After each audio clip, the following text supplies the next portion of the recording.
Good morning. Happy Friday. Here with Maximilian Webster. Happy Friday. We're going to be digging into tapping into your inner wisdom and your intuition in order to honor your needs. And this totally applies to self-care in terms of like daily practices, but also self-care in the broader perspective of creating a life that's yours, right? And taking care of yourself in that way. I'm just going to make sure that we're live in the group. Max, you want to do like a quick little intro on what you Yeah, of do? course. Yeah, of course. Hey, everyone. My name is Maximilian. If you guys don't know me, I'm a spiritual coach for leaders.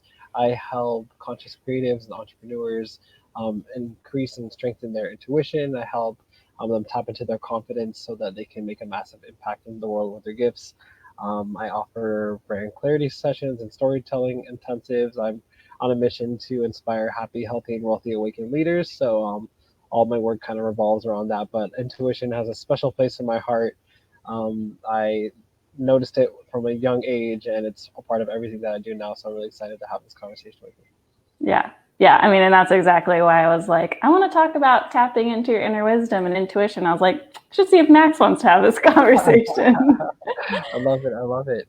Yeah. So I guess for myself, ever since I was a kid, I had this understanding of what intuition was. I didn't really know what to call it. I never had a word for it. I never had like direction. I was always just told that like psychics and witches were of the devil, but they're real, But for me, I remember one day just walking to school, and I remember just stopping and looking up at the sky and seeing these geese flying in a V formation, and I had this like feeling, this knowing that we were all connected by this unseen force. And then in the next moment, I had this like feeling or knowing that I had been here before. And then I also had like another feeling and knowing that I came to this place for a reason. But then, as a kid, you don't really have the languaging or the context for that kind of experience. So I was like, all right, whatever, I'll just put this on the shelf. But yeah, ever since then, it's been a kind of evolving process of learning to trust myself, trust my intuition. And yeah, I'm excited to see where the conversation goes with all that. Yeah, I love that. I think a good place to start is kind of like looking at like how do you know what you know, right? Like how do you personally, and then me, I can say how I know, but like how does your intuition or your inner knowing show up for you? Like if you Mm. had to like describe it to someone if they're learning how to tap in. Yeah, I love that. I think the place I really like to start and the kind of awareness I like to meet people at is intuition is nothing like crazy, unnormal. I believe that we're all intuitive. I believe that we all have these capabilities. Some people just use it more than others. And, based on your experiences and of tapping into your intuition and trusting it, following it, it's going to kind of be a little bit different for each person. But for the most part, I like to refer people back to like their languaging. So like if someone says like I see you, or I see what you mean, or like if they're very visual with their languaging, or if they are they describe things, if they're very like a visual learner, for the most part, that kind of translates over to your psychic abilities. So you'd probably be stronger in clairvoyance. Did you have a little? That's super interesting. Yeah, because I always say like I hear you, and I'm very much an audible learner. Like I always Yeah, do audiobooks. Like yeah. I'm a musical person, so like music and listening and like that's okay, cool. That's super interesting. Yeah. It's really cool once you start to kind of realize your own different flavor, if you will, when it comes to intuition. Because I believe that we all now we all have it. We're able to develop it, but it's subtle for the most part, especially when you start off. I just like to always refer back to stories where maybe you had a feeling about someone and it turned out to be true. Maybe you maybe noticed some red flags, or you're like, I can't put my finger on it, but I just don't trust this person. And then ends up they do some crazy stuff, or you just have a feeling to turn a different direction down a street or something, or stop somewhere. I remember back in the day when I started talking to more people about this woman shared a story about how she pulled up to a stoplight and she just heard this voice say stop, and she was like, what the heck, like I am stopped. So she just waited for a second, and then out of nowhere the semi truck just flew right by. Oh And man. she just avoided that by listening to her inner voice, her intuition. And yeah, so going back to just that fact that everyone has it, and that idea it kind of demystifies it. Okay, it's not very supernatural. I like to tell people that, God gave instincts to animals and gave intuition to humans, and it's one of our greatest superpowers, if you learn how to use it. For sure. So for you, when your intuition comes up or your inner knowing, like how do you tap into that for your like personally? Yeah, for me, I'm very empathic. One of my strongest clair empathy is what I call it. It's just that ability to feel into things. And I noticed that because I was the kind of person who would pick up on the energy of others. I would walk into a room and I would just know if there was like a fight or something. I could. I love when my parents would try to lie to me about things because I would just feel it in them, and I'm like, "You're not telling the truth." You're And like they're like, bullshit. "You're I like, call you can't say bullshit. that to me, right?" And I'm like, I'm just saying it doesn't feel true. I mean, it got me into trouble sometimes, but it's really funny, So for me, I learned to trust that, especially when I first started giving readings and like doing this professionally. I had to rely on that because I would get there, someone paid me, and I'm like, got these cards, and I'm just like, all right, I guess I feel like you just have to follow the nudges and stuff like that, and it's really crazy once you can really start to practice that more.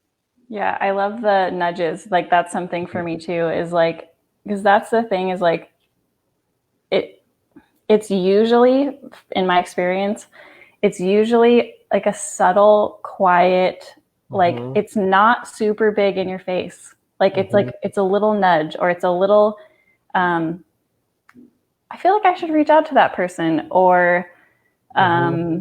or like the energy thing, right? If someone asks you like, "Hey, you want to do this thing?" and like you get this like I love the tuning into like expansion versus contraction. Yeah. Like Yeah. when someone asks you something and you're like, "Yeah." Oh, no. No. No.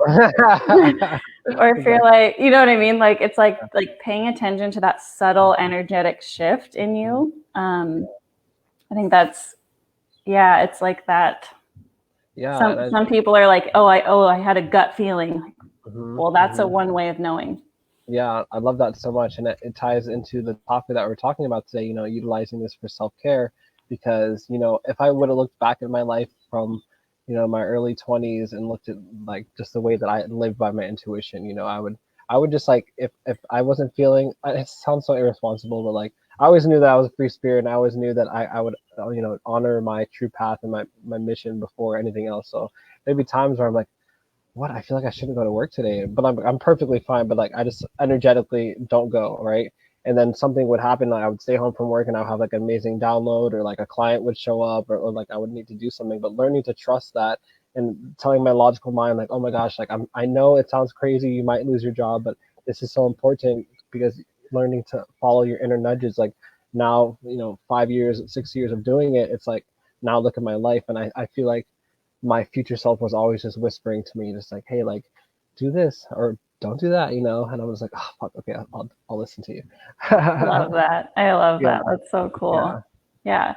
And I think that's like, I love that example when you look at the broader perspective of self care, when you look at like creating a life you don't need to escape from. yeah. Because there's only so much yoga and meditation and shit you can do if your life is not in alignment with your true self, right? Mm-hmm. Um, so I think it's so important to have a distinction around like true holistic self-care and like honoring who you are as a person. And Yeah. then when you're there, then there's the self-care practices, right? Like meditation and yoga and breathing and moving and embodiment and like all of these things that nourish you Yeah. and keep you centered and keep you on that in that place. But it's like two totally different ways of looking at self-care, right? Yeah, exactly. Yeah.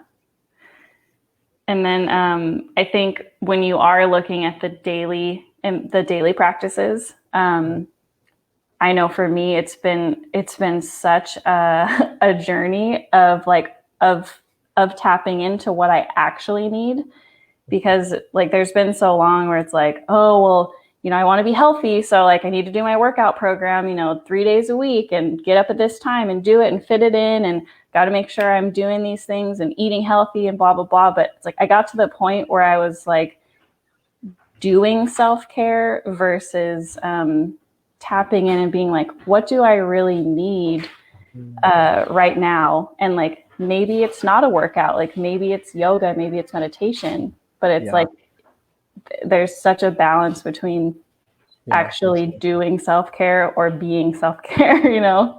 Yeah, that brings up the topic of inspired action, and really having that discernment between what is my intuition and what is like me just falling into old patterns, you know what I mean?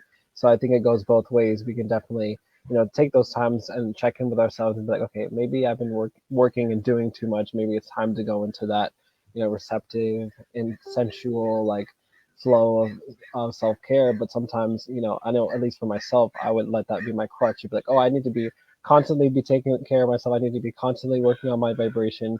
And I would be getting that inspired action to like, reach out to someone, to read a book, take a course, go to this place, follow up on an intuitive nudge. So, and it's really funny. I have these tattoos on my arm. This stands for, um, prayer and meditation. And this one's inspired action.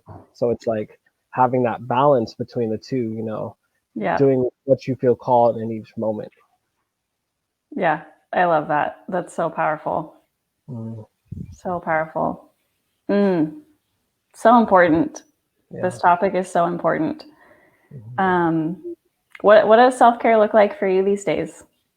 Yeah, for me, You just moved, like you're in a huge transition period. Like, how are you taking care of yourself? yeah, exactly.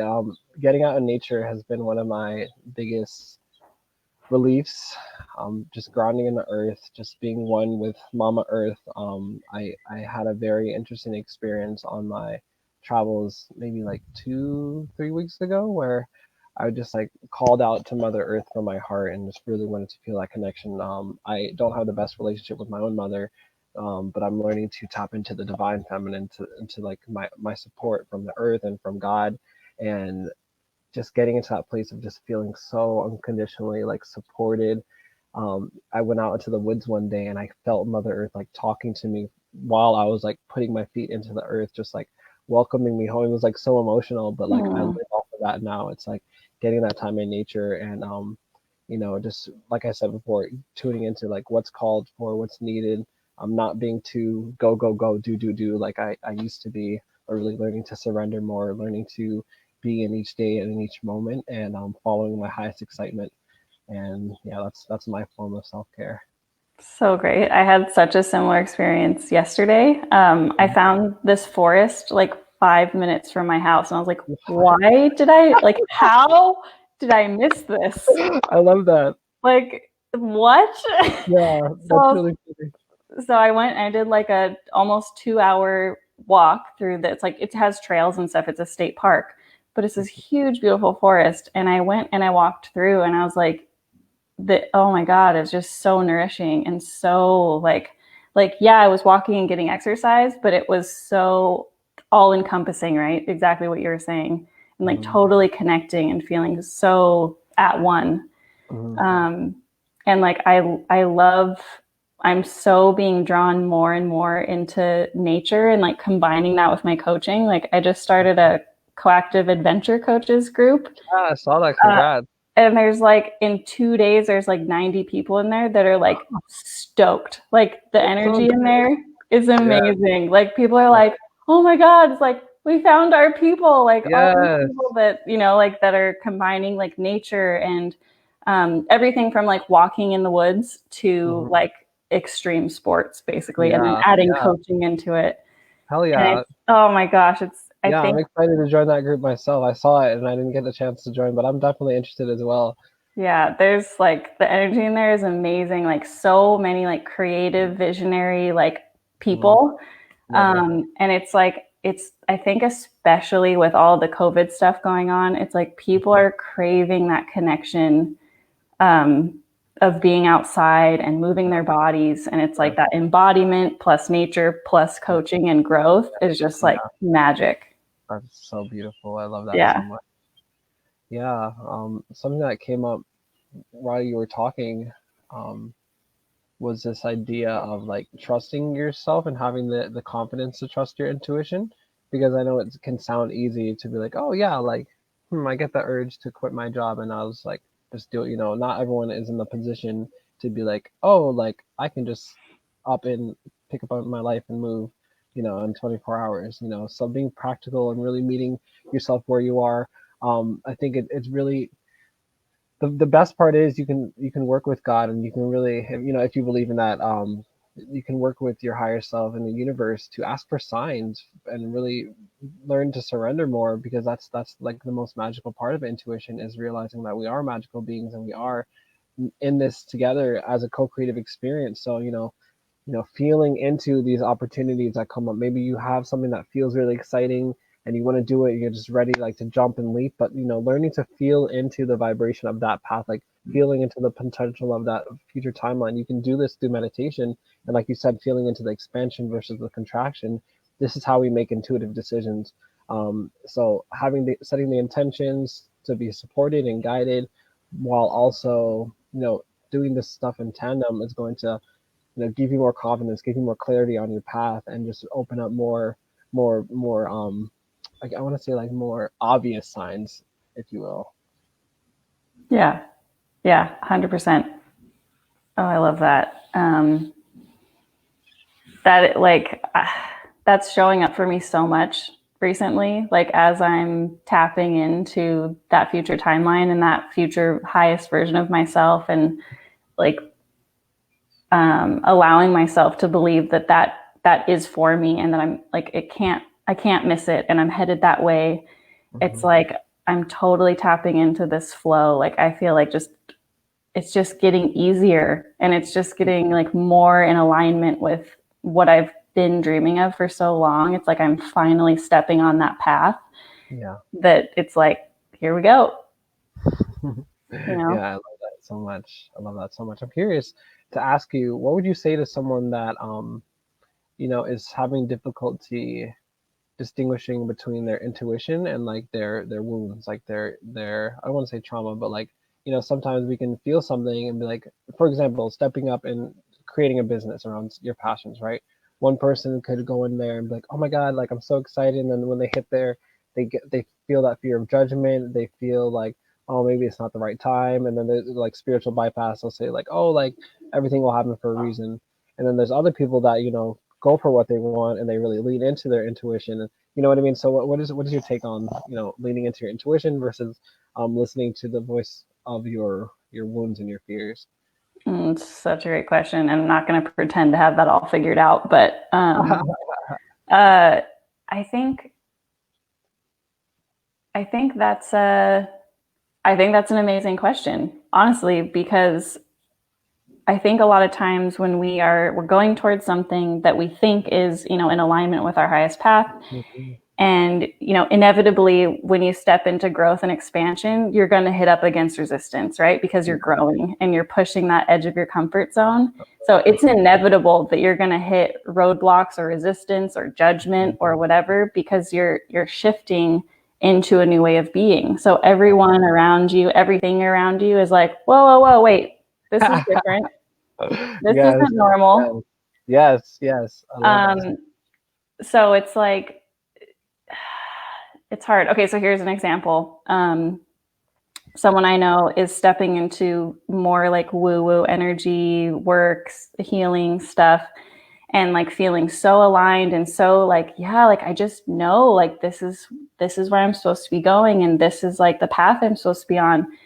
But when I think about like charging money for it, like I don't know, like I feel like, I could just do this work for free. And I was like, I hear you. And yes, good. Like it's good to feel unattached to needing the money for your work.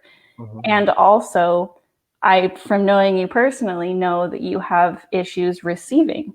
I know you have a hard time receiving, especially for work that you love to do. And so I think there's a wound that needs to be addressed around that, and so it's a good question, and it's really good to dig into that as you are tuning into your intuition and moving towards growth. Is like, where do I follow my intuition? Where do I keep taking uncomfortable steps? And Yes. Ooh. where do I need to address the deeper wounds or the traumas or the beliefs that are holding you back, for sure. Fucking man. Yes, I love it. I'm so glad that you had that answer, because what is the ultimate form of self-care? It's growth, it's expansion. We're not only doing it for ourselves, we're doing it for our communities, for our families. So if we're able to look at each opportunity where our wounds come up, our shadows come up to scare us away from our dreams and our potential, that's an integration moment. That's a choice point for you to be like, okay, I can heal this, I can get support, I can reach out, but that is self-care. That's saying, I don't have to be the same person that I was up to this moment. It's deciding to have a new story for your life and your circumstance. So I think you had a perfect answer there. I think if I was talking to your friend, I would, take them through the process that I do with people, like in my containers, and actually go to those feelings of those fears of charging money, or those fears of being, or maybe imposter syndrome. I'm not saying your friend has that, but we have these ideas about money, about receiving, because we see it from other people in our lives. For example, I just had a client where she constantly saw her stepdad come home from work just exhausted and tired, but always giving, giving, giving, giving, giving. Always preaching to her, oh, you need to give, you need to if you have it, you need to give it to others. Make sure everyone can afford it, having that energy. So when it came to her business and truly learning to receive for herself, not just in financially, but in all ways, like we were talking about before, this stuff goes back a long time. And so part of the self-care, the self-growth, I believe, is actively engaging that shit, and doing it because that on the other side of that, there's impact, there's income, there's opportunity to serve at a deeper capacity, because not only do you know yourself better, but you can show up more embodied and more receiving and giving and better balance. And I'm gonna stop talking, but yeah, that just really gets me excited. Yeah, 100%. And I think what you're talking about, your client who's experiencing that, is, I mean, that's so common. Like, that's why I created this self-care group, like, is because like people have these wounds and traumas around overgiving and taking care of everyone else before you take care of yourself. Yeah. And it's like, that has to change. Like, it has to change. Yes, especially as visionaries, especially as leaders, especially as healers.